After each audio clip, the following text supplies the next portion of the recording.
দর্শক, আমি জান্নাতুন নাইম আপনাদের সবাইকে স্বাগত জানাচ্ছি মুক্ত মঞ্চে। আমাদের এই অনুষ্ঠানের পৃষ্ঠপোষক ইস্পাহানী মির্জাপুর চা।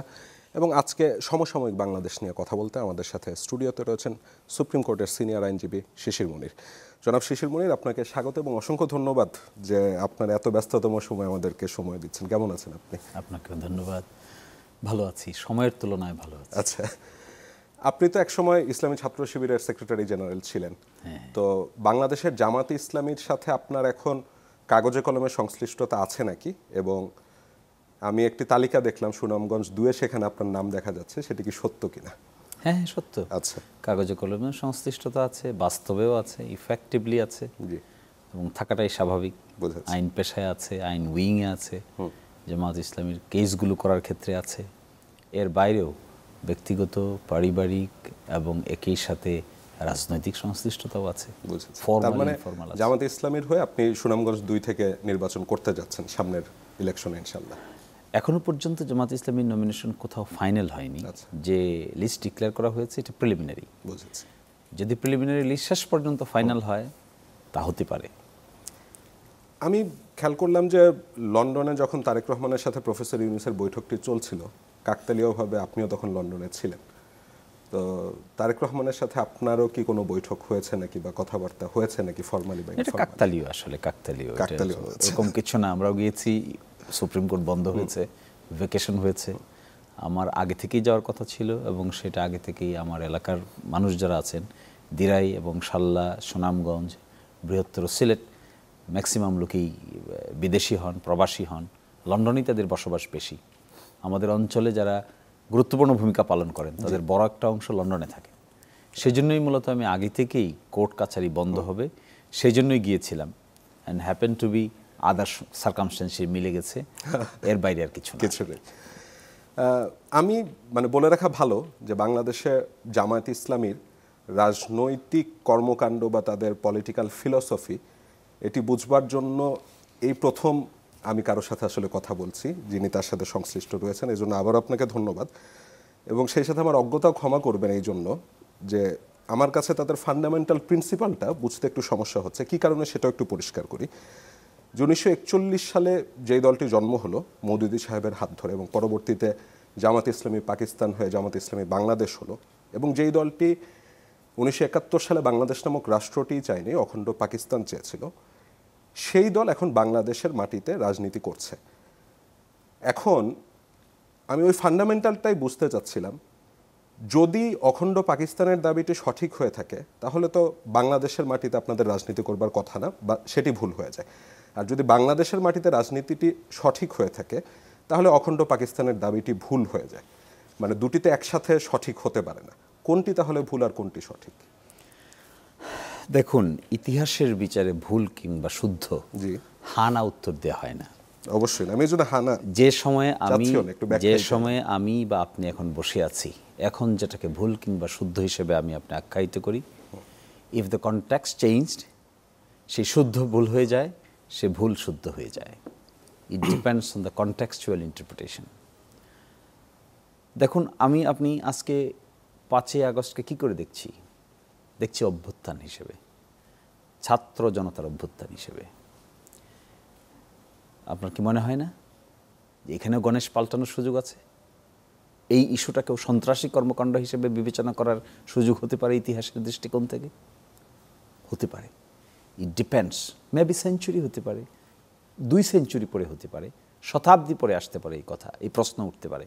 তো জামায়াত ইসলামী 71 সালে ইউনাইটেড পাকিস্তানকে সাপোর্ট করেছে, আর্গুমেন্ট দিয়েছিল যে ইন্ডিয়ান হেজিমনিকে তারা ভয় পায়, ইন্ডিয়ান হেজিমনিকে তারা মোটেও টলারেট করতে পারে না।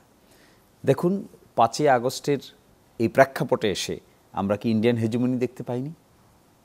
এই রাষ্ট্রে তাদের যে থাবা সেটা আমরা দেখতে পাইনি।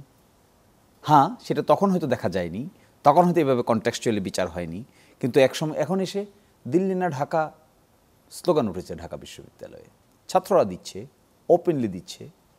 একজন কাউকে রাজাকার বলা হচ্ছে, সে এজিটেটেড হয়ে যাচ্ছে। তাহলে এই নামটাকে একসময় আপনি ব্যবহার করা হয়েছে অন্যভাবে, এখন নিউ জেনারেশন একটি রিয়াকশন শো করছে। এটার নাম হলো ডায়নামিজম। ইতিহাসের এই প্রেক্ষাপটে ডায়নামিক নেতৃত্ব যদি থাকে, লিডারশিপ যদি ডায়নামিক হয়, তাহলে এই প্রেক্ষাপটটা পরিবর্তন করার ক্ষেত্রে ভূমিকা রাখতে পারে। আর না হয় এই ঘটনা ঘটন অঘটনের সঙ্গে একটা লিডারশিপের ভূমিকা কি? লিডারশিপের ভূমিকা হলো তিনি বর্তমান প্রেক্ষাপটকে পিছনে ফেলে অনেক দূরে দেখতে পারেন। যে মানুষ এখন যা করছে তিনি আরও 20 বছর আগে তা ক্যালকুলেট করতে পারেন। তখন লিডারশিপ বিকামস পাওয়ারফুল। এটাকে বলে ফার্স্ট সাইটেড লিডারশিপ।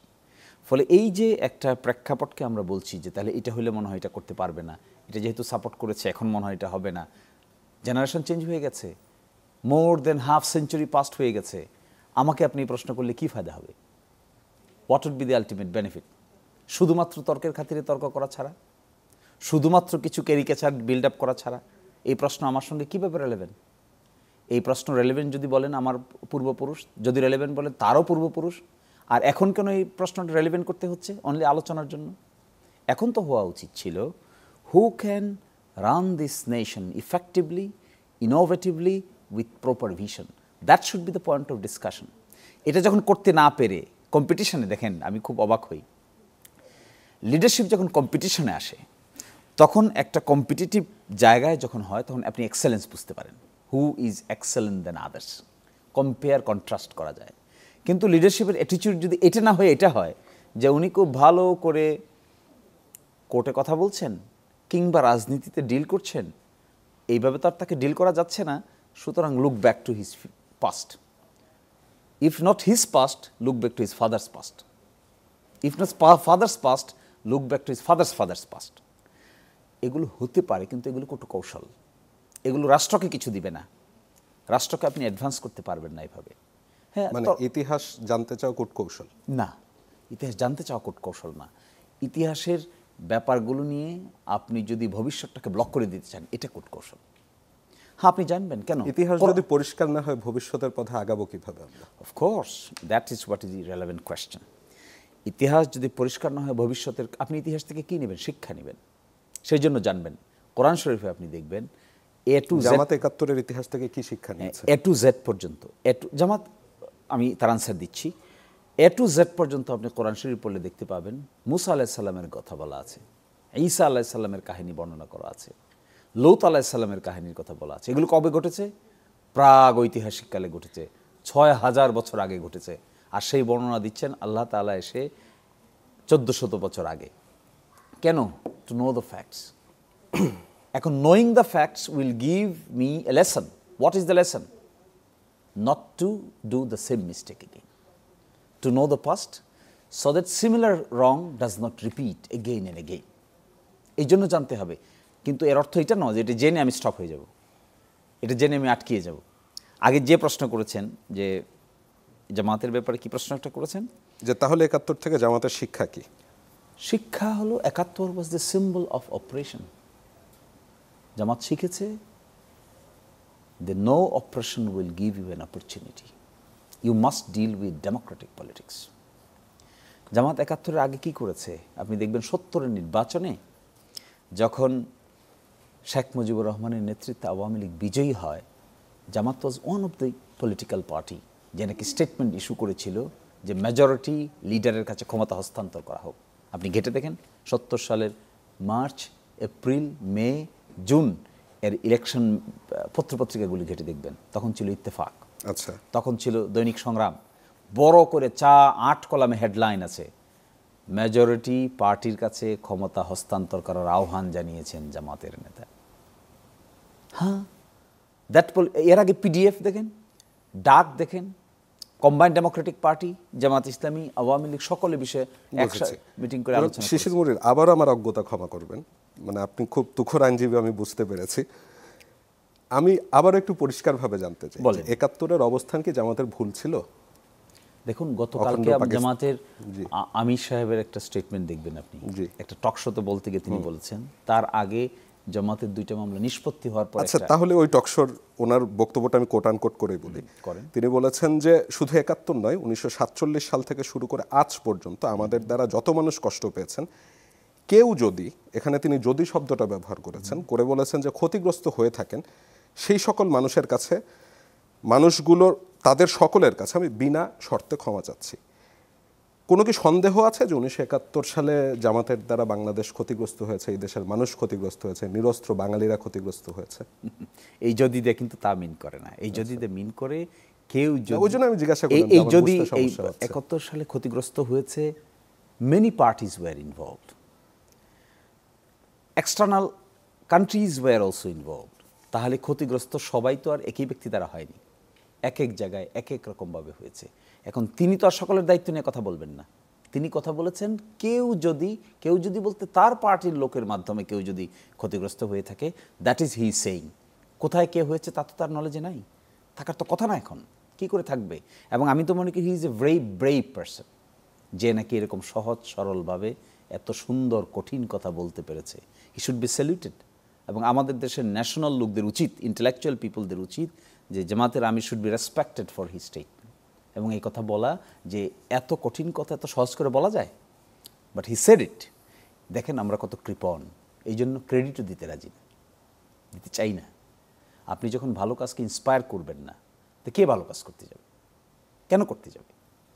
আপনি বলছেন যে, উনি বলছেন যদি কেউ ক্ষতিগ্রস্ত হয়ে থাকেন তাহলে আমি নিঃশর্তভাবে ক্ষমা প্রার্থনা করছি। এই কথাটা বলার মাধ্যমে তিনি কি বোঝাতে চাচ্ছেন? আমার তো মনে হয় তিনি তার এবং তার দলের মহত্ব এবং বরত্বের কথাই বোঝাতে চাচ্ছেন। It's good, it should be looked into positively. আচ্ছা, যাই হোক, আমার তাহলে বোঝার ভুল। আবারও যেটা বললাম যে আমার কাছে মনে হয়েছে যে এখানে প্রশ্ন রয়ে যাচ্ছে যে ক্ষতিগ্রস্ত হয়েছে নাকি না। উনি তো আর ক্ষতিগ্রস্ত হয়েছে যে ইট ইজ অফকোর্স ক্ষতিগ্রস্ত হয়েছে, কিন্তু পরবর্তী প্রশ্ন হলো সকল ক্ষতির দায়িত্ব তো আমার না, আপনার না, ওই ব্যক্তিরও না। যিনি স্টেটমেন্ট দিয়েছেন তার, বাংলাদেশে যত ক্ষতি হয়েছে তখন he is not the person responsible for all damages. আপনাদের পূর্বজরা। হ্যাঁ, তাহলে উনি বলছেন সুনির্দিষ্ট করে তো তিনি জানেন না আসলে কে কোথায় কাকে কি ক্ষতিগ্রস্ত করেছে। It's not known to him 53 years later. তাহলে কি তিনি কি বলছেন সেটাই তো বলবেন। যদি কেউ কোথাও কেউ ক্ষতিগ্রস্ত হয়ে যায়, মানে কার দ্বারা কে হয়েছেন, who was the villain and who was the victim, it's not known to him. থাকার কথাও না পার্টিকুলার ব্যক্তি হিসেবে, ব্যক্তি হিসেবে থাকার কথা না। ইন জেনারেল তো we all know the country face A serious আমরা এখন জানি না 5 আগস্টে মানুষ ক্ষতিগ্রস্ত হয়েছে, 4 আগস্টে ক্ষতিগ্রস্ত হয়েছে। আমরা তো এটাও জানি 3 আগস্টে মানুষ কীভাবে ক্ষতিগ্রস্ত হয়েছে, কিন্তু আমরা এটা জানি না কোন পুলিশ অফিসার দ্বারা।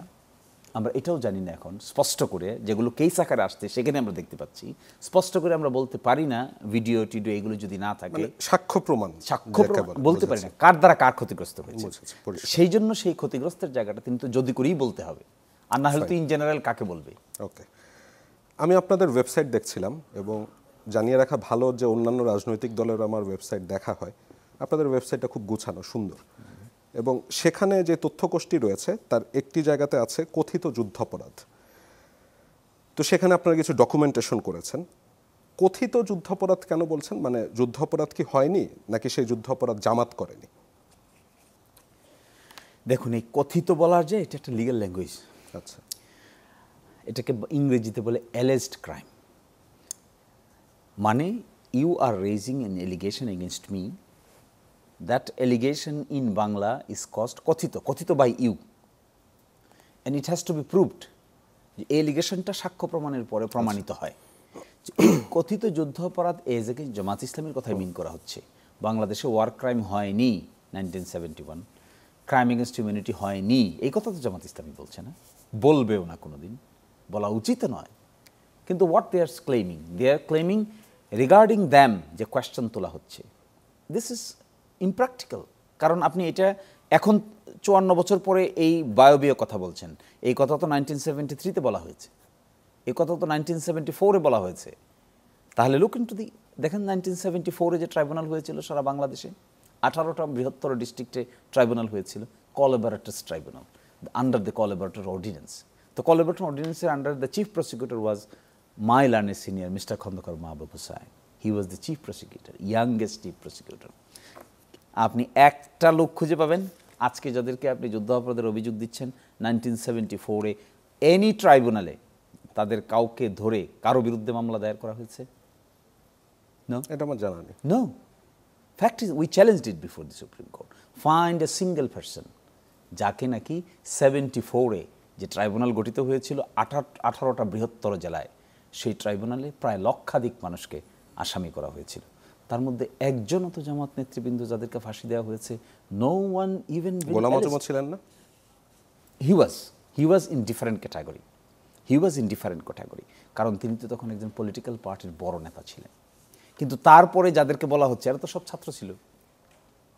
এই যে দেখুন, এটিএম আজহারুল ইসলাম সাহেব, যিনি কয়েকদিন আগে খালাস পেলেন, তিনি 18 বছর বয়সের যুবক ছিলেন। তো 18 বছর বয়সের যুবক রংপুর কারমাইকেল কলেজে পড়তেন, তাকে আপনি বর্তমানে এটিএম আজহারুল ইসলাম সাহেব কি, তিনি বড় নেতা, এইটা ধরে আপনি দিয়ে দিলেন সাজা। কিন্তু আসলে at the time of occurrence না দেখবেন কি ছিল।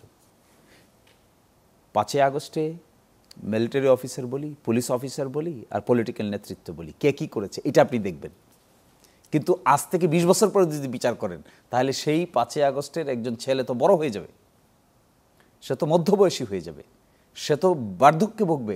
আপনি সেই দিন যদি সে বড় মানুষ হয়, সেই দিন তো তার ওই পজিশনের তো বিচার হবে না, বিচার তো হবে সে 5 আগস্টে, সে যদি ছাত্র থেকে থাকে ছাত্রের বিচার হবে, সে যদি পুলিশ অফিসার থেকে থাকে পুলিশ অফিসারের বিচার হবে। 1971-এ ATM Azharul Islam was an 18-year-old boy, intermediate, তার মানে তো adult, 18-year-old boy, intermediate first ইয়ারে পড়েন। এই ব্যক্তিকে আপনি যখন 2010 সালে এসে বিচার করছেন, তখন তিনি জামাত ইসলামীর বিরাট বড় নেতা।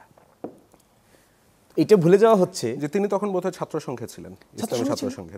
ছাত্র সংঘে করা তো কোনো অসুবিধার কিছু নেই। আচ্ছা, এটিএম আজহারের যেহেতু মামলার প্রসঙ্গ চলেই আসলো, আপনি বলছিলেন যে এ রায়ের মাধ্যমে আমরা মনে করি সত্য জয়ী হয়েছে এবং মিথ্যা পরাজিত হয়েছে।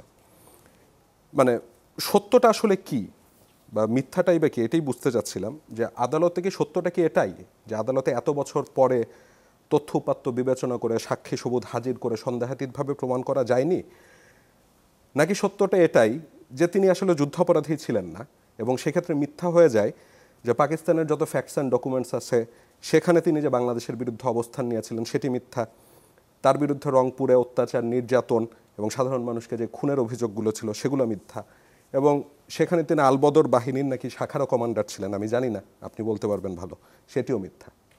দেখুন, এই সত্য মিথ্যা বিবেচনা করবেন কিসের ভিত্তিতে?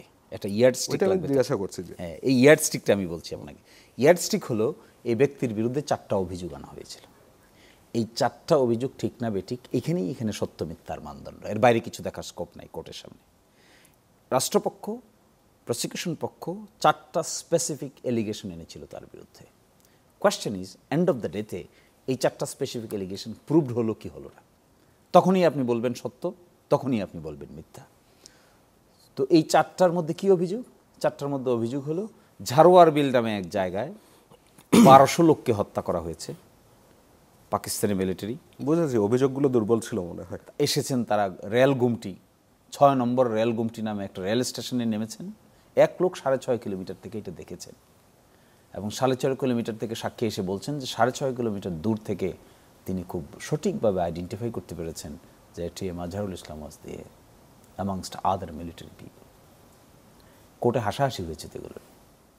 আরেক লোক এসে বলছেন যে তিনি 3.5 কিলোমিটার থেকে দেখছেন এটা, যে তিনি আরেকটা রেল থেকে নেমে যে ওই রেলের দিকে যাচ্ছে, সেই রেলের দিকে হাঁটাহাঁটি করছে, তিনিও আছেন এখানে। আরেকজন ব্যক্তি বলছেন রংপুর কারমাইকেল কলেজে 4 জন ব্যক্তিকে হত্যা করা হয়, তারা রংপুর কারমাইকেল কলেজের শিক্ষক ছিলেন, তাদেরকে আইডেন্টিফাই করা হয়। আইডেন্টিফাই করার ক্ষেত্রে এটিএম আজহারুল ইসলাম সাহেব সহযোগিতা করেছেন। হত্যা করেছেন তিনি এটা বলছেন না, হত্যা যারা করেছেন তাদেরকে সহযোগিতা করেছেন। সাক্ষী এসছেন 2 ব্যক্তি গুরুত্বপূর্ণ, PW9 and PW10, শোভাকর একজন, আরেকজন পাচক। পাচক যিনি, তিনি বলছেন আমি রংপুর কারমাইকেল কলেজের একজন শিক্ষকের বাসায় রান্না করি। তো তুমি কিভাবে এটিএম আজহারুল ইসলাম সাহেবকে চিনো? কারণ তিনি রংপুর কারমাইকেল কলেজে ছাত্র সংঘের সঙ্গে জড়িত ছিলেন, এই জন্য আমি তাকে চিনি। তো তাকে আমরা প্রশ্ন করলাম যে তাহলে তো তুমি রাজনীতিক সচেতন, কে কোন ছাত্র সংগঠনের সঙ্গে যুক্ত থাকে তা তুমি জানো? সিরিয়াস জানি। তো বলো তো ওই সময়ে ছাত্রলীগের সভাপতি কে ছিল? বলতে পারে না। রংপুর কারমাইকেল কলেজের প্রিন্সিপাল কে ছিল? বলতে পারে না। রংপুর কারমাইকেল কলেজের অমুক ডিপার্টমেন্টের শিক্ষক কে ছিল? বলতে পারে না। ছাত্র ইউনিয়নের সভাপতি কে ছিল? বলতে পারে না। তাহলে তুমি একই চিনো? শুধু একই চিনি? টিউটরিং তো, দিস আর টিউটরিং। কেন টিউটরিং দেখেন, এই যে আপনি একটা কথা বলছেন একটু আগে, যুদ্ধাপরাধী ছিলেন কিনা, একটা কথা কিন্তু মিস্টেক, ইন্টারন্যাশনাল ক্রাইমস ট্রাইব্যুনালে কিন্তু এদের যে বিচার হয়েছে কারোই যুদ্ধ অপরাধের বিচার হয়নি। আচ্ছা, it's not war crime, it's a crime against হিউম্যানিটির বিচার হয়েছে। আপনার একটি বই আছে an overview of 100 sensational murder case, যার ডেডিকেশন আপনি লিখেছেন যে dedicated to the memory of those who struggle for establishing truth and justice. এই এটিএম আজহারের মামলায় মানে একটা তো আছে আইনে অনেক কিছু 54 বছর পরে প্রমাণ করা খুব কঠিন হয়, কিন্তু এখানে কি জাস্টিস প্রতিষ্ঠা হয়েছে আপনার কাছে, মানে এটা আপনি মনে প্রাণে বিশ্বাস করেন? তাহলে আপনাকে ওই প্রশ্নের উত্তর খুঁজতে হবে, জাস্টিস কি, ন্যায় বিচার? ন্যায় বিচারটা কি? ন্যায় বিচার মানে খালাস হয়ে যাওয়াকে ন্যায় বিচার না? না, খালাস হয়ে যাওয়াটাও ন্যায় বিচার না, আবার অযথা কাউকে সাজা দেওয়াটাও ন্যায় বিচার না, কারো অধিকার কেড়ে নেওয়াটাও ন্যায় বিচার না, আবার কাউকে অধিকার ফিরিয়ে দেওয়াটাও ন্যায় বিচার না। ন্যায় বিচার হলো যার যতটুকু প্রাপ্য তাকে ততটুকু বুঝিয়ে দিতে পারা, এবং মানুষের বিচারে প্রকৃত প্রস্তাবে 100% ন্যায় বিচার করাটা অসম্ভব, কারণ আমরা হিউম্যান নেচার, হিউম্যান আইজ, হিউম্যান বিবেচনা বোধ, এটা অলওয়েজ ফলিবল। আচ্ছা, সুপ্রিম কোর্ট হয়, হাইকোর্ট হয়, নিম্ন আদালত হয়, তারপরেও এররের পরিমাণ থেকেই যায়। কেউ দাবি করতে পারবে না যে অমুক জায়গায়, এই জন্য একটা বিখ্যাত বই আছে কনভিক্টিং দ্য ইনোসেন্ট, ইংল্যান্ড থেকে এই বইটা বের হয়েছিল, যেখানে কিছু মানুষকে মৃত্যুদণ্ড দেওয়া হয়েছিল, যা 50 বছর 100 বছর পরে দেখা গেছে যে রং মানুষকে মৃত্যুদণ্ড দেওয়া হয়েছে, কারণ মানুষের বিচার দিয়েছে, কিন্তু সুপ্রিম কোর্টের আদেশ অনুযায়ী মৃত্যুদণ্ড কার্যকর করা হয়েছিল। সেই জন্য একটা ইংরেজিতে কথা আছে, supreme court is not supreme, that is infallible, supreme court is supreme but there is no court after that. Supreme court এই কারণে সুপ্রিম না যে এটা কোনো ভুল করে না, সুপ্রিম কোর্ট এই কারণে সুপ্রিম কারণ এরপরে আর কোনো কোর্ট নেই, এই জন্য এটার নাম সুপ্রিম কোর্ট। তাহলে এই কথা বলা ঠিক হবে না যে কাউকে ছেড়ে দেওয়াটা ন্যায় বিচার, এই কথাও বলা ঠিক হবে না কাউকে ফাঁসি দেওয়াটাই ন্যায় বিচার। এই কথা বলা ঠিক হবে যাকে যে পাত্রে রাখা উচিত তাকে সেই পাত্রে রাখতে পারার চেষ্টাটার নামই ন্যায় বিচার। এখন ওনার প্রতি ন্যায় বিচার করা হয়েছে কি হয় নাই, আমরা আপনারা বিচার করব কিভাবে? এভিডেন্সের বাইরে কি করে যাব? আমার আপনার বিশ্বাস থাকতে পারে, আপনার একটা বিশ্বাস থাকতে পারে, আমার একটা বিশ্বাস থাকতে পারে, আরেকজনের একটা বিলিফ থাকতে পারে, কিন্তু যখন আমি কাউকে আনসারেবল করব তাহলে তো স্ট্যান্ডার্ড লাগবে। কাউকে যখন প্রশ্ন করব, বিচারের মুখোমুখি করব, ডিফিকাল্টিতে ফেলব, তাকে আনসার দিতে বলবো, তখন তো এলিগেশন আনতে হবে। এলিগেশন যখন আমি আনবো তখন তো এই কথা বলা যাবে না যে আপনাকে এলিগেশন আনছি সিম্পলি সেটার এলিগেশন, অর্থাৎ ধরো মারো কাটো খাও, এটার নাম তো ক্রস ফায়ার, ওটার নাম তো এক্সট্রা জুডিশিয়াল কিলিং। এখন এই প্রসেসের মধ্য দিয়ে ন্যায় বিচারের এই পার্টে আমি মনে করি তিনি মনে করছেন তিনি ন্যায় বিচার পেয়েছেন। হ্যাঁ, একই ঘটনায় এক ব্যক্তি দাবি করে ন্যায় বিচার পেয়েছি, আরেক ব্যক্তি বলে যেন ন্যায় বিচার পাইনি, আমি ভিকটিম হয়েছি। ফলে ভিকটিমস জাস্টিস নামে আর একটা কনসেপ্ট ডেভেলপ করেছে এখন, যে শুধুমাত্র কুইটাল দেওয়াটাই ন্যায় বিচার হবে না, যিনি মৃত্যুবরণ করেছেন বা ভিকটিম হয়েছেন, রেপ হয়েছেন, আর্সনের শিকার হয়েছেন, মার্ডার্ড হয়েছেন, অ্যাবডাক্টেড হয়েছেন, তারও তো একটা ক্রাই আছে, তারও একটা ন্যায় বিচার পাওয়ার আকুতি আছে। কিন্তু এই ক্ষেত্রে আমি মনে করি জনাব এটিএম আজহারুল ইসলাম সাহেব ন্যায় বিচার পেয়েছেন ওনার প্রেক্ষাপটে, আমাদের প্রেক্ষাপটে। কেন? Evidence was not there. এই এভিডেন্সের জায়গা থেকে এখন আমার শঙ্কার জায়গাটায় তাহলে চলে আসি। আইসিটিতে আপনি নিশ্চয়ই গভীরভাবে পর্যবেক্ষণ করছেন, আইসিটিতে শেখ হাসিনা এবং আওয়ামী লীগের বিভিন্ন নেতাকর্মীর যে মামলাগুলি হচ্ছে বা চলছে, এমন কি হতে পারে যে সময়ের কালে সেখানেও সাক্ষ্য প্রমাণের অভাবে তারা ছাড়া পেয়ে যাবেন? হতে পারে না এই কথা আমি বলছি না, কিন্তু আমি আপনাকে quality of evidence they collected, I believe it is good. আচ্ছা, কেন গুড? তারা ফার্স্ট হ্যান্ড ইনফরমেশন জোগাড় করেছেন। যেমন আমরা বলছি লেথাল উইপন ব্যবহার করার অর্ডার কে দিয়েছে, হেলিকপ্টার ব্যবহার করার অর্ডার কে দিয়েছে, বলা হচ্ছে যে গুলি করার আদেশ কে দিয়েছে, স্নাইপার ব্যবহার করার আদেশ কে দিয়েছে। তাহলে এখন প্রসিকিউশনকে বাইর করতে হবে আদেশটা কে দিয়েছে, either from walkie talkie or from NTMC, National Telecommunication Regulation, by sending a mobile message or a indoor closed discussion, অথবা কোনো মিটিংয়ে যারা পার্টিসিপেট করেছে যেখানে সিদ্ধান্তটা হয়েছে that should be brought as in witnesses, অথবা একটা মিটিং রেজলিউশন দেখাইতে হবে যে অমুক জায়গায় এখানে এই মিটিং হয়েছিল, মিটিংয়ে এই ডিসিশন হয়েছে। এগুলো যদি প্রসিকিউশন হাজির করতে না পারে, শুধু মেরেছে দেখেছে বুঝেছে, এটা দিয়ে তো আর বিচার হবে না। কারণ এই এলিগেশনটা যখন আনা হবে, যখন বলা হবে he has committed murder upon such and such, mass murder, তাহলে he has to be given an opportunity to cross examine. পক্ষে সাক্ষী আনতে হবে, যাকে এলিগেশন নিয়ে আসতেছেন তাকে তো ক্রস এক্সামিনেশন করার সুযোগ দিতে হবে, জেরা করার সুযোগ দিতে হবে। তিনি এসে কি জেরা করবেন? তাকে যদি আপনি দেখান, yes this is the evidence, it happened in your office, you conducted a meeting, এই মিটিংয়ে অমুক অমুক 10 জন লোক ছিলেন, এই মিটিং রেজলিউশন, আপনার বক্তব্য কি বলেন? Then that should be hard evidence. তা আমি মনে করি প্রসিকিউশন যদি হার্ড এভিডেন্স আনতে না পারে, it will be their failure. এবং বিচার কিন্তু মনে রাখতে হবে, বিচার কিন্তু একটা এক্সপার্ট বেস ওয়ার্ক। আপনার যেরকম একটা মিডিয়া চালানো একটা এক্সপার্টিস বেস ওয়ার্ক, এখানে তো বক্তৃতা দিলে কাজ হবে না।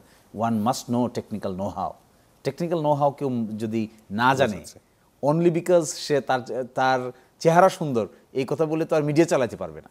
সেম থিং বিচারে আপনি যদি এক্সপার্ট লোক না থাকে আর এক্সপার্টিসটা বিল্ড আপ করা না যায়, তাহলে তো বিচার হবে না, কাগজে পত্রে বিচার হবে না।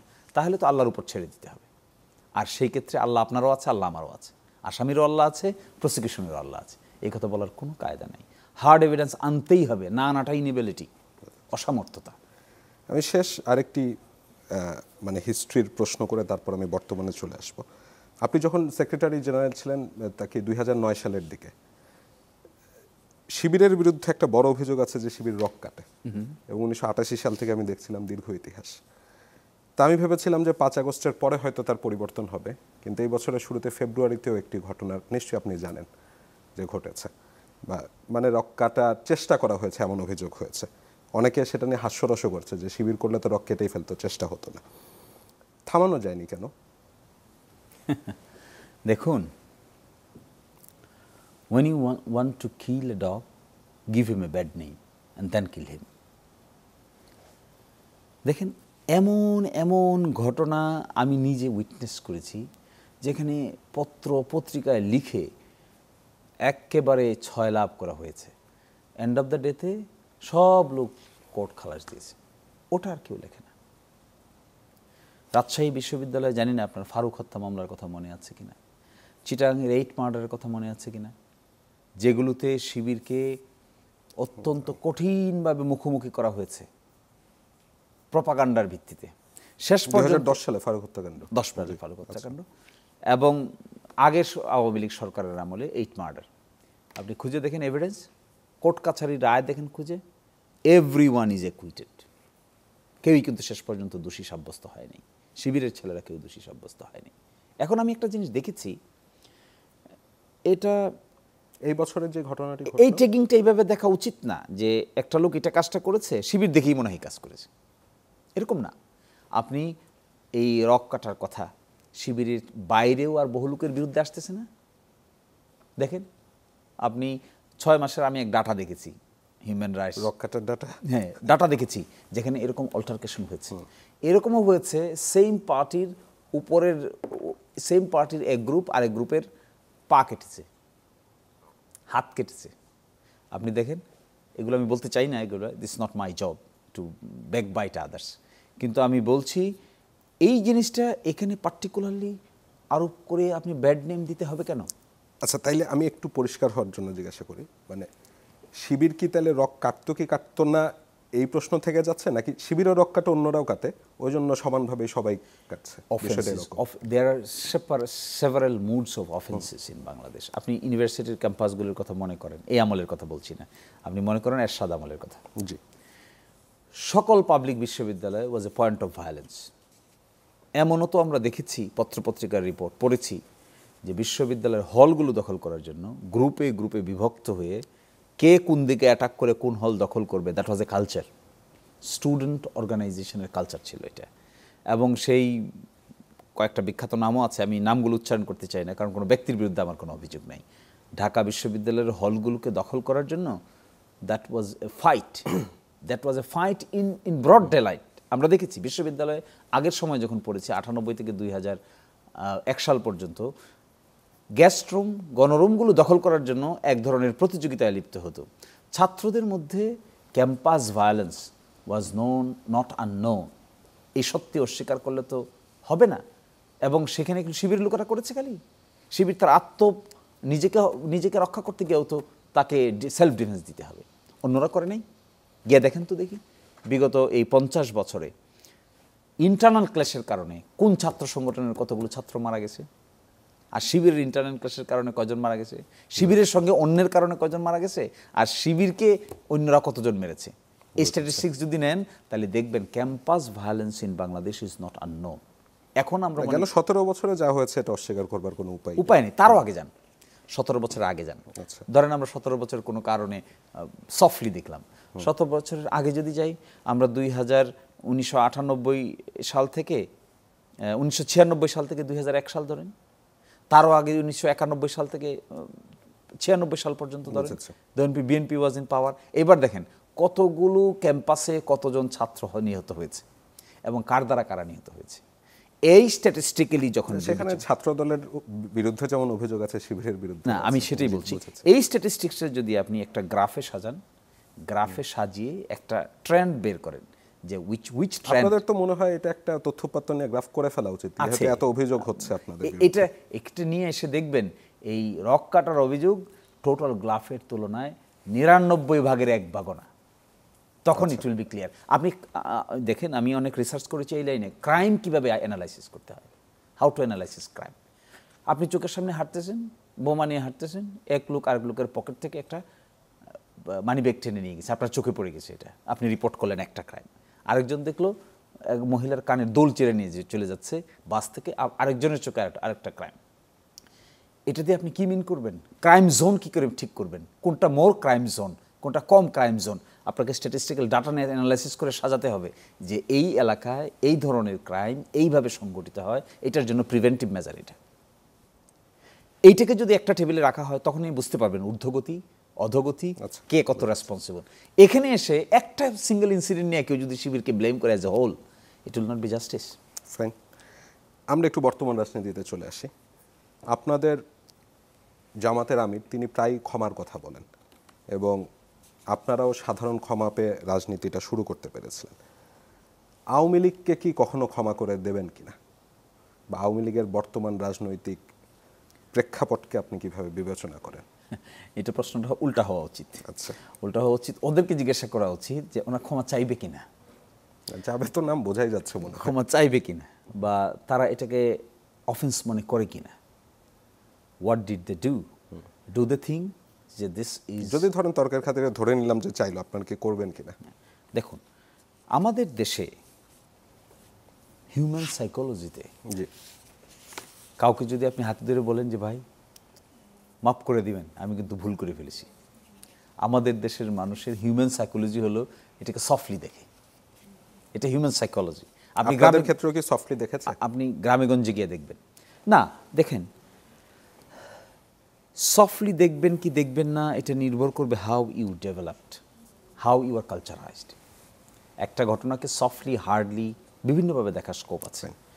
পার্টিকুলার অফেন্স যদি হয়ে থাকে তাই পার্টিকুলার অফেন্সকে আপনার in accordance with law deal করতে হবে, কিন্তু পার্টিকুলার অফেন্সের বাইরে ইন জেনারেল পাবলিক অ্যাটিটিউড যদি হয়ে থাকে, পাবলিক পরিবেশকে নিয়ন্ত্রণ করার যদি কোনো অ্যাক্ট হয়ে থাকে, এটা আপনাকে দেখতে হবে পলিটিক্যালি। এটা আমার ক্ষেত্রেও যেরকম, আপনার ক্ষেত্রেও এরকম, আরেকজনের ক্ষেত্রেও একই রকম হতে হবে। যেমন ধরুন কোনো ব্যক্তি এখন বের হচ্ছে যাদেরকে ইন্টারন্যাশনাল ক্রাইমস ট্রাইব্যুনালে স্পেসিফিক বিচারের জন্য সোপর্দ করা হচ্ছে, কারা কারা সম্পৃক্ত আছে, এটা হবে বিচার। এটা বিচার না হলে কি হবে, ভিকটিমসের জন্য ইনজাস্টিস হবে। আবার তাই বলে কি এই কয়জন ব্যক্তি আওয়ামী লীগ করে? আওয়ামী লীগের সম্পৃক্ত কি এই কয়জন ব্যক্তি যে নাকি কমিটেড অফেন্স?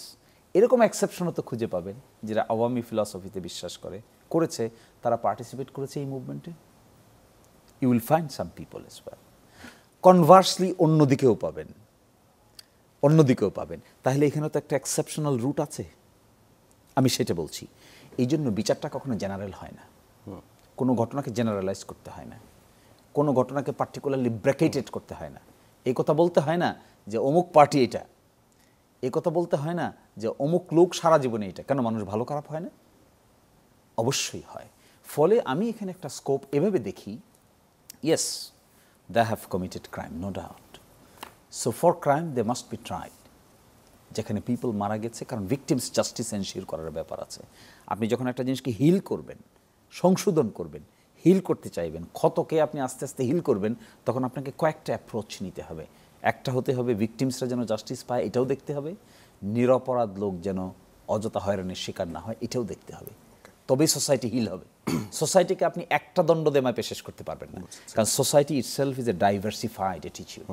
এই সোসাইটিতে কে এই পক্ষে, কে ওই পক্ষে, মাল্টিফ্যাক্টর সোসাইটি। মাল্টিফ্যাক্টর সোসাইটিতে একটা ইয়ার্ডস্টিক দিয়ে যদি আপনি বিবেচনা করতে চান, ইউর বিবেচনা will be wrong. Bangladesh Jamaat Islami কি এখনো শরিয়া ভিত্তিক ইসলামী শাসন ব্যবস্থায় বিশ্বাস করে? দেখুন, এখানে একটা বড় প্রশ্ন, শরিয়া কি? শরিয়া শব্দটা এত ইন্টারন্যাশনালি ফোবিক হয়েছে লিটারেচারে, আলোচনায়, ডিসকাশনে, যে শরিয়ার কথা শুনলে আমরা লাভ দিয়ে পড়ি। আমরা শরিয়া বলতে কি বুঝি? মহিলাদেরকে বাইরে বের হতে দিবে না। আমরা শরিয়া বলতে বুঝি মাথা চুল কেটে তার তেল লাগাই দিবে। শরিয়া বলতে বুঝি পেট যদি খোলা থাকে এখানে কালো মারে দিবে। শরিয়া বলতে বুঝি সন্ধ্যার পরে আর বাইরে থাকা যাবে না। আমরা শরিয়া বলতে এটা বুঝি না কেন যে ইসলামী ব্যাংক? শরিয়া বলতে আমরা এটা বুঝি না কেন ট্রান্সপারেন্সি, অ্যাকাউন্টেবিলিটি, অনেস্টি, ইন্টিগ্রিটি? শরিয়া বলতে আমরা বুঝি না কেন যে মাল্টিপল ইন্টারপ্রিটেশন অফ রিলিজিয়ান? শরিয়া বলতে আমরা এটা বুঝি না কেন যেখানে human conduct and attitude based on জাকাত উইল বি ফ্রি ফেয়ার সোসাইটিতে ইমানসিপেট করার জন্য জাকাত বেস সোসাইটিতে হেল্প করবে মানুষ? এটা বুঝি না কেন? কারণ শরিয়ার পার্টিকুলার 2-4টা বিধানকে এমন করে ট্যাগ করা হয়েছে, when the concept of Sharia comes in your mind, first comes tartel, first comes niqab, first comes যে শরীরে এ লাগিয়ে দেবে, সন্ধ্যার পরে থাকা যাবে না, বা গলা কেটে ফেলবে, আই ফর আই, দিস আর। তো আই ফর আই আর মৃত্যুর জন্য মৃত্যু, এইটা তো শরিয়ার যদি আপনি 100টা বিধান হিসাব করেন তাহলে 2টাও না। তাহলে কী হওয়া উচিত ছিল? এখন যখন আপনি আমাকে এই প্রশ্ন করছেন, বা আপনার মতো অনেকেই এই প্রশ্ন করছেন, তারা মূলত জানতে চান আই ফর আই কী হবে। তারা মূলত জানতে চান সন্ধ্যার পরে বাড়ির বাইরে বেরোতে দিতে পারবে, নারীদের অবস্থা কি হবে? হ্যাঁ, নারীদের অবস্থা কি জানতে চান এটা। অথচ দেখেন উল্টো কথা, যে কয়টা জায়গায় ইসলামী মুভমেন্টের লোকেরা সারা দুনিয়াতে প্রমিনেন্ট ভূমিকা পালন করছে, সেখানে অলমোস্ট হাফ নারীরা ভূমিকা পালন করছে। বাংলাদেশে কালচারালি নারীদেরকে শুধু শরিয়ার কারণে না, কালচারালি নারীদেরকে পিছনে ফেলে রাখার একটা অ্যাটিটিউড আছে। জামাত ইসলামী এটা ব্রেক করার চেষ্টা করছে। জামাতের নারীরা ব্রিটিশ ফরেন হাই কমিশনের সঙ্গে মিটিং করার চেষ্টা করছে, তাদের এজেন্ডা নিয়ে ডিসকাস করার চেষ্টা করছে, নারীদের রাইটস নিয়ে কথা বলার চেষ্টা করছে। হ্যাঁ, এটা সাফিসিয়েন্ট না, ইট শুড বি ইনক্রিজড। এবং খুব কুইকলি দেখবেন জামাত ঘরানার নারীরা যখন লিডারশিপের সামনের দিকে অগ্রসর হবে উইথ ইসলামিক প্রিন্সিপল, আমার ধারণা majority of the women of this nation they love dignified life. নারীদের যে ডিগনিটি, নারীদের যে মর্যাদাবোধ, তাদের যে আত্মমর্যাদা, এই আত্মমর্যাদাটা is supported by Jamaat Islami and ইসলাম। আমি একটু তাহলে অন্যভাবে জিজ্ঞাসা করি, মানে আমার স্ত্রী জিজ্ঞাসা করছিল আমাকে যে জামাত ইসলাম যদি ক্ষমতায় আসে তাহলে কি তাকে নেকাব পরে বের হতে হবে? অফকোর্স না। আচ্ছা, এবং জামাত ইসলামী ক্ষমতায় আসলে নেকাব পরে বের, মানে মানুষের ব্যক্তি স্বাধীনতায় যার যা স্বাধীনতা আছে, মানে বাংলাদেশের মুসলমান আর সৌদি আরবের মুসলমান তো এক না। এটা না। দেখেন, একটা জনগোষ্ঠীর কালচার, কৃষ্টি সম্পর্কে ধারণা থাকাটাও জ্ঞানের অংশ। এই যে জনগোষ্ঠীতে আমরা জামাত ইসলামী কিনে ওয়ার্ক করছি, এই জনগোষ্ঠীর দৈনন্দিন জীবনের আচার আচরণ, কথাবার্তা, চলা ফেরা, ধর্ম, বর্ণ, শ্রেণী, নৃগোষ্ঠী, এই ডাইভার্সিটিটা বোঝাও তো আমার function. If I fail to understand the diversity of a nation, how can I B the leader of this nation? I cannot. So considering that aspect, Jamaat Islami we will take very pragmatic, innovative, creative decisions. এবং সেই ক্রিয়েটিভিটির মধ্যে কি থাকবে? এই প্রশ্ন আপনি কখনোই দেখতে পাবেন না যে Jamaat Islami will interfere in the privacy of a person. ইন্ডিভিজুয়ালিজমকে আমরা আঘাত করতে চাই না, কোনো ব্যক্তির ইন্ডিভিজুয়ালিজমকে আমরা কখনোই অ্যাটাক করতে চাই না। Privacy must be protected, everyone's privacy must be protected. হ্যাঁ, পাবলিক ডোমেনে যদি আপনি সেক্সুয়াল অফেন্স করেন, এটা তো বাংলাদেশের আইনি অফেন্স। পাবলিক ডোমেনে যদি আপনি আপনার অফিসেও যদি কাউকে অযথা সেক্সুয়ালি হ্যারাস করেন, এটা বাংলাদেশের আইনই তো অফেন্স। দ্যাট ডাজন্ট মিন যে কেউ আপনার নিকাব পরা হিজাব পরা ছাড়া বাইরে বের হতে পারবে না। No, that is a misconception. আমার ধারণা খুব দ্রুতই এটা আরও ক্লিয়ার হবে যখন জামাত নেতৃবৃন্দ সামনে আসবে। 5 আগস্ট ক্ষমতা পরিবর্তন হবার পরে জামাত আমির হিন্দু নেতাদের সাথে মত বিনিময় করেছিলেন এবং সেখানে তিনি বলেছিলেন সংখ্যাগুরুও নই, কেউ সংখ্যালঘুও নই, আমরা সকলেই সমান। আমি চাই এখানে সংখ্যাগুরু এবং সংখ্যালঘু কথার কবর রচনা হোক। জামাত ইসলামী যারা অন্য ধর্মের অনুসারী আছে তাদের জন্য কিভাবে ভাবছে, বা তারা কি জামাত ইসলাম চাইলে করতে পারবে না? অফকোর্স করতে পারবে। এবং আমার এলাকা, আমার যে আসন আছে, এই আসনে almost 40% people are not Muslims. We are ভোটারদের কথা বলছি, ভোটারদের কথা বলছি। We are working together. তারা কি যোগ দিচ্ছে নাকি আপনাদের? We are working together. এবং আমার তো বিশ্বাস আমার এলাকার ইসলামিক বাইরেও দিরাই এবং সাল্লায়, সুনামগঞ্জের দিরাই এবং সাল্লায়, এখানে ইসলাম ধর্ম না যারা, বিশেষ করে হিন্দু ধর্মাবলম্বী যারা এবং আদার ছোট ছোট দু একটা ধর্মের কিছু মানুষ আছেন, তারা আমাদেরকে সাপোর্ট করার ব্যাপারে আরও অনেক বেশি অগ্রগণ্য ভূমিকা পালন করছেন। Because they need secure people. What they want কেউ তাদের সাথে প্রতারণা করবে না। আমার এলাকায় আমি হিন্দু জনগোষ্ঠীকে দেখেছি তারা সবচাইতে বেশি শান্তিপ্রিয়। তারা চায় সেফটি সিকিউরিটি। তারা চায় তাদেরকে অযথা তার সম্পদ, তার ব্যক্তিত্ব, তার চাকরি, তার যে পিস অ্যান্ড ট্রাঙ্কুইলিটি আছে এটাকে কেউ বাধাগ্রস্ত না করুক। আমি সেই বিবেচনায় দেখেছি Jamaat Islami is the only political party now at this stage যারা নাকি অন্যান্য ধর্মাবলম্বী লোকের সঙ্গেও on the basis of their mutual understanding behaviour করার চেষ্টা করছে। ইসলামে তো অবশ্য বলাও নেই। হ্যাঁ, এবং সেই ক্ষেত্রে আমার তো মনে হয় যে টাইম ইজ কামিং যেখানে নেক্সট জেনারেল ইলেকশনে জামাত ইসলামীর পক্ষ হয়ে অন্যান্য ধর্মের লোকেরাও ইলেকশনে ক্যান্ডিডেট হিসেবে পার্টিসিপেট করবে। আচ্ছা, আমি একটা ঘটনা নিয়ে আসতে যাচ্ছিলাম, মানে যেটার কারণে আমি বলবো যে আই ওয়াজ স্টান্ড, যে বুয়েটের শিক্ষার্থী আবরার ফাহাদ হত্যায় সেখানে আপনি আইনজীবী হিসেবে ছিলেন। তো আমি আপনার নাম দেখে খুবই অবাক হয়েছিলাম। কি কারণে গিয়েছিলেন জানার কৌতূহল হচ্ছিল, একটু সংক্ষেপে যদি। দেখেন, আমি ট্রায়াল কোর্টে আমি ছিলাম না। হাইকোর্টে যখন আসে, ট্রায়াল কোর্টে এই মামলায় 22 জনকে মৃত্যুদণ্ড দেওয়া হয়েছে, প্লাস কয়েকজনকে যাবজ্জীবন সাজা দেওয়া হয়েছে। এর মধ্যে 6 জন মানুষ আমার কাছে এসেছিলেন হাইকোর্টে আপিল ফাইল করার জন্য। আচ্ছা, আমি তাদের পক্ষ হয়ে আপিল ফাইল করেছিলাম। আমি মনে করি বিচার হওয়া উচিত অবজেক্টিভ, ইমোশনের ভিত্তিতে বিচার হওয়া উচিত না। আমাদের এই দেশে মিডিয়া ট্রায়ালের কারণে বেশ কয়েকটি বিচার হয়েছে যেখানে অবজেক্টিভলি বিচার করতে পারার সুযোগ পাওয়া যায় নাই। Media trial is such a trial world wide. একটা বিখ্যাত বই আছে নাম মিডিয়া ট্রায়াল, যেখানে পৃথিবীতে বিভিন্ন মানুষকে অনেক সময় নির্দোষ মানুষকেও ভিক্টিমাইজ করে ফেলে।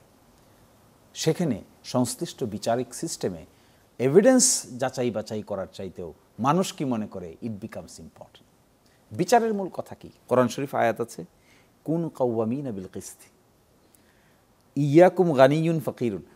এখানে বলছেন ন্যায় বিচার করো, even if it goes against your আত্মীয় স্বজন, কিথ এন্ড কিন, নিজের বিরুদ্ধে গেলেও ন্যায় বিচার করো। Very difficult. ইমোশন যদি প্রাধান্য পায় আপনি ন্যায় বিচার করতে পারবেন না। অবজেক্টিভলি দেখতে হবে, সকল বিচারকেই দেখতে হবে এভিডেন্সের আলোকে। কোনো বিচারকেই দেখা যাবে না যে সাজা না দিলে কেমন হয়, এত কিছু শুনলাম এরপরেও খালাস পেয়ে যাবে, তা কী করে হয়?